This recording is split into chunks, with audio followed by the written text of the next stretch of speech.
வல்லவனே வல்லவனே திருச்செந்தூர் நாதனே வேலெடுத்து விளையாட வாமையிலேறி குமரா சூரன் உடல் கிழித்து கோயில் கொண்ட கந்தனே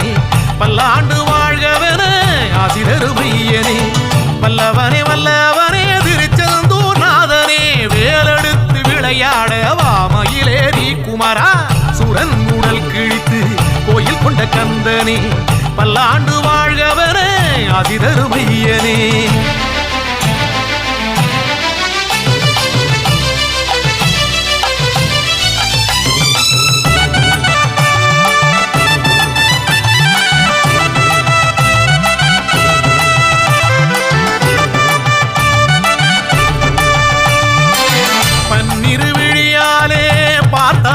போதும் பாரினில் துன்பங்கள் பனி போல் நீங்கிடும்